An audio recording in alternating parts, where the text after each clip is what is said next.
My name is Peju, and I work for Target.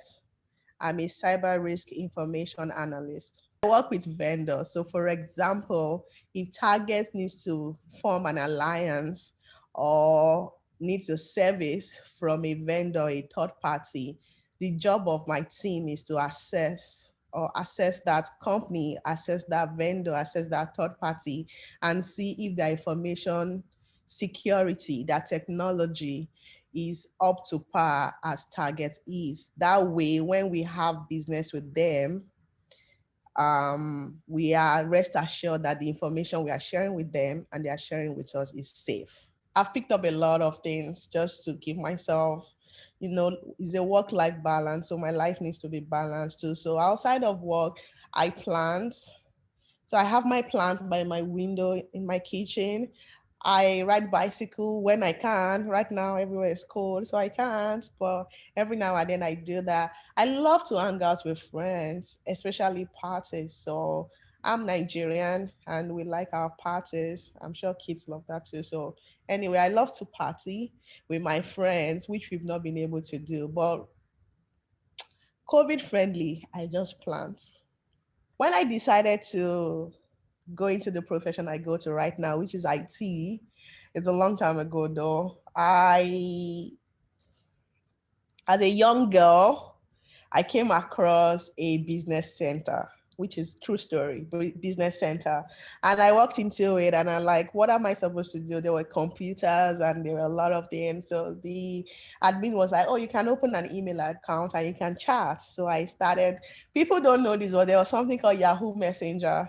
So I had a Yahoo Messenger and I had email, and that was when I got stuck and I love computers and I made up my mind to go into IT. So I have my undergrad in computer science. I have a master's in computer science, and I've been in IT all my life, and I love it.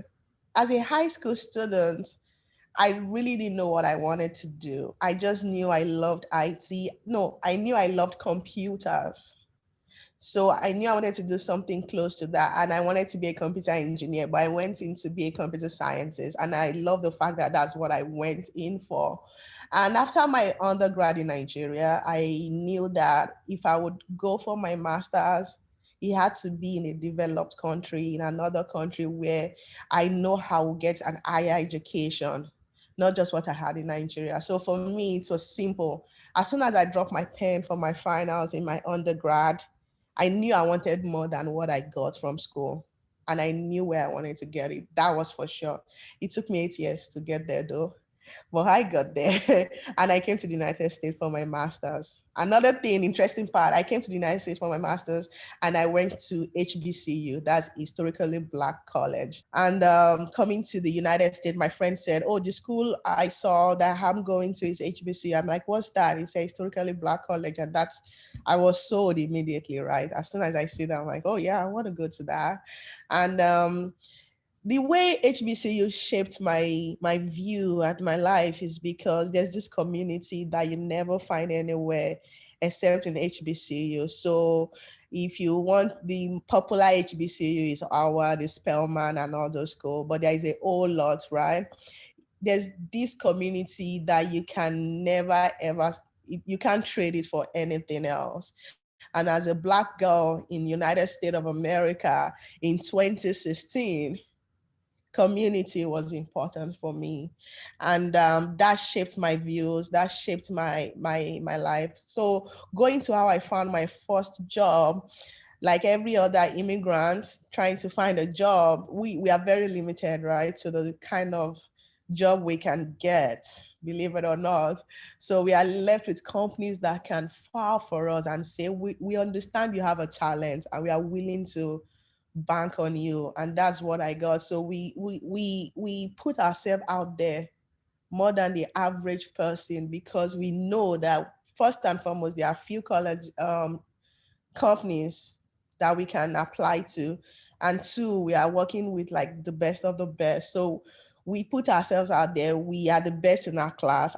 I graduated with a 3.98, and you just put yourself out there and you do the best that you can at every point in time. There's no relenting. So for 2 years of my master's, that's what I was doing. Fun fact about me, I got a new job in April and I'm supposed to go into the office and I've been working from home. So that is a day in my life in that.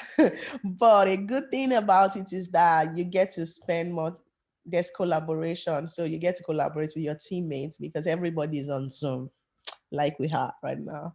But I think I log into work at 8 a.m. I try to do my basic work.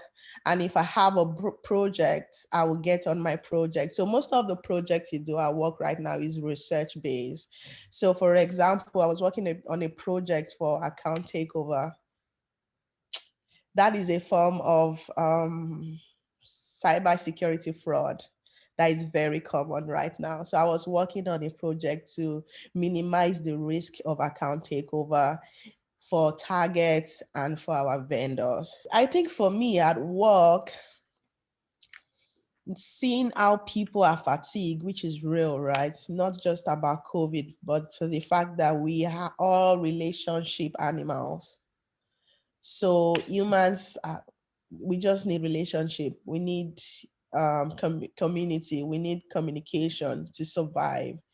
And with COVID, what has happened to most workers is that you sit in front of your desk, you are not doing much at every point in time. So this is not me though, this is more of my company making sure that you are comfortable to the extent that they can try to make you comfortable. My own part is making sure that my team feel like the connections. Because I work with vendors a lot, what we are doing is work with vendors that can help us with COVID testing. So for example, we would work with CVS to help with COVID testing so that it's easy for our team members to get the test when they want to get it. So that's the example of what I would say I've directly impacted, because we want our team members, our targets, one of the things we want to do is we want to make it easy for team members to work. We want them to have a comfortable environment, a safe environment, and they can't have that if they are always worried. So we want to make sure that they have access to testing as soon as they can and as often as they can. And that's working with vendors that can provide that for targets. And that's one of the things I recently did for us. But one of the things I always say is that they didn't make you, so they can't break you. And I'm an activist in my own right, in my own place. I'm not Martin Luther King Jr. or James Baldwin, but I'm definitely active in my space. And sometimes when I research for diversity in my company, when I do work to research Black history, I need to remind myself that they didn't make me, so they can't break me.